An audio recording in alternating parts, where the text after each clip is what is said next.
অবিশ্বাস্য একটা কাণ্ড। শীতকালে চাষ, এটা মানুষের ধারণার ভেতরেও নাই। শীতকালে কি করে চাষ হয়? লোকের ব্যাখ্যা ছিল, শীতকালে যদি চাষ করার বিষয় থাকতো তা আল্লাহ তাহলে শীতকালে বৃষ্টি দিতেন। আল্লাহ শীতকালে বৃষ্টি দেয় নাই, যেহেতু শীতকালে ফসল করার কথা না। আপনি জোর করে আল্লাহর হুকুম উল্টিয়ে দিয়েন না। মনের মধ্যে প্রশ্ন জাগলো যে বিরাট জমি পড়ে আছে সামনে চট্টগ্রাম বিশ্ববিদ্যালয় আর চোপড়ার মাঝামাঝি, এখানে তো অনেক ফসল হওয়ার কথা, তাতে তাদের সারা বছরের খাবার সংস্থান হওয়ার কথা। জিজ্ঞেস করলাম, বলে না এখানে হয় না, ফসল হয় না। কেন হয় না? বলতে বৃষ্টি না হলেও তো ফসল হবে না। আমি তখন রাউজানের উদাহরণ দিলাম। রাউজানে তখন সবে মাত্র ইরিদানের চাষ শুরু হয়েছে। আমাদের রাউজান তো আমার থেকে বেশি দূরে না। বলে আমরা তো জানি না এগুলো। তাহলে তা হতে পারে। তখন বিশ্ববিদ্যালয়কে জিজ্ঞেস করলাম, বিশ্ববিদ্যালয়ের ভূমিকা কি? যদি জ্ঞানের ভান্ডার যদি বিশ্ববিদ্যালয় হয়, এই জ্ঞান পার্শ্ববর্তী গ্রামে উপচে পড়ে না কেন? তারা জানে না কেন? কেউ কোনো সদুত্তর দিল না বা দেওয়ার চেষ্টাও করলো না। তখন আমি চেষ্টা করলাম যে এদেরকে চাষের দিকে আগ্রহী করা যায় কিনা। তখন বললো যে পানি তো নাই। রাউজানে পানি আছে, এখানে তো পানি নাই।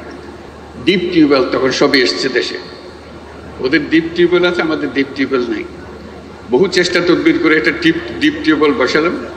কি হবে? এখানে শীতকালে চাষ হবে। অবিশ্বাস্য একটা কাণ্ড। শীতকালে চাষ, এটা মানুষের ধারণার ভেতরেও নাই। শীতকালে কি করে চাষ হয়? লোকের ব্যাখ্যা ছিল, শীতকালে যদি চাষ করার বিষয় থাকতো তা আল্লাহ তাহলে শীতকালে বৃষ্টি দিতেন। আল্লাহ শীতকালে বৃষ্টি দেয় নাই, যেহেতু শীতকালে ফসল করার কথা না। আপনি জোর করে আল্লাহর হুকুম উল্টিয়ে দিয়েন না। তা আমি বলতে থাকলাম, ডিপ টিউবওয়েলের ব্যবস্থা করা হলো, ফসল হলো। পরবর্তী বছর যখন আবার চেষ্টা করলে বলে যে না, গত বছরের যে ফসল হয়েছে সেরকম তিতা ধান পেয়েছি আমরা। তিতা কেন? বলতে এত মারামারি করছি এই ফসল নিয়ে, এই বলে আমার এত দিতে হবে, এই বলে আমার দিতে হবে, আমরা নিজের ভাগ নিজে পাই নাই, পানির ভাগ। একজন বলল যে এবার আর চাষ হবে না, ডিপ টিউবওয়েলের চাষ হবে না।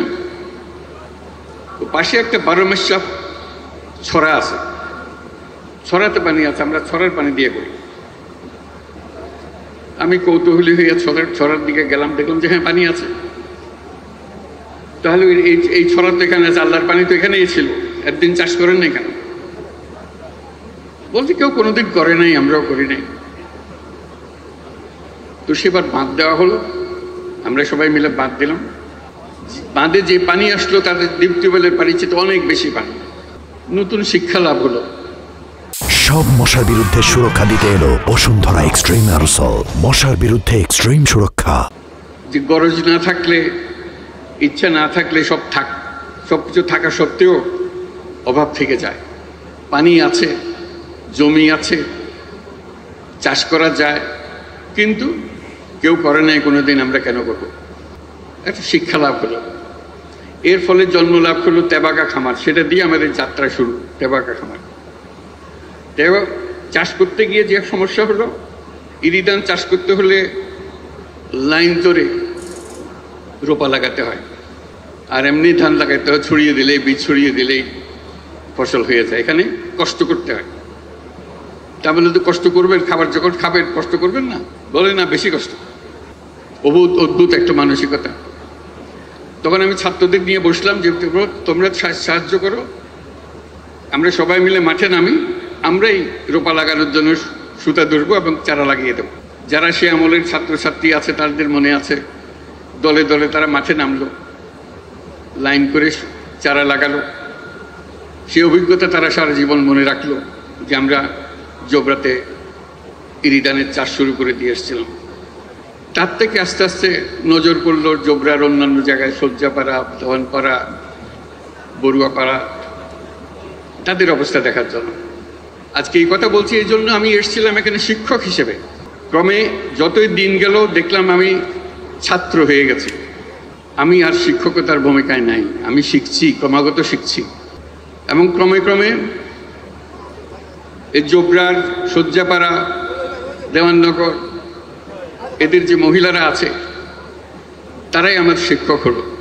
তাদের কাছ থেকে অনেক কিছু শিখলাম। আমার ছাত্রছাত্রীরা তারা আমার সঙ্গে ছিল। আজকে অনেকে উপস্থিত আছে, যারা মহিলাদের কাছে আমাকে নিয়ে গেল, তাদের কাছে তাদের পাঠদান নেওয়ার জন্য তাদের কাছ থেকে অবাক হয়ে গেলাম। যা ক্লাসরুমে পড়ায় তার সঙ্গে কিছুর মিল নাই। যে কাজে হাত দিলাম সেটা ক্রমে মহিলাদের খুব পছন্দের জিনিস হলো। তাদের হাতে টাকা দিলাম, ঋণ দিলাম, 5 টাকা, 10 টাকা, 20 টাকা। তারা কৃতজ্ঞতায় গদগদ। আমি কোনো মাগনা টাকা তাদের দিচ্ছিলাম না, তাদেরকে বলছি এই টাকা কাজ করে আদায়, আপনি রোজগার করবেন, আমার টাকা আমাকে ফেরত দেবেন, তাতেই তারা খুশি।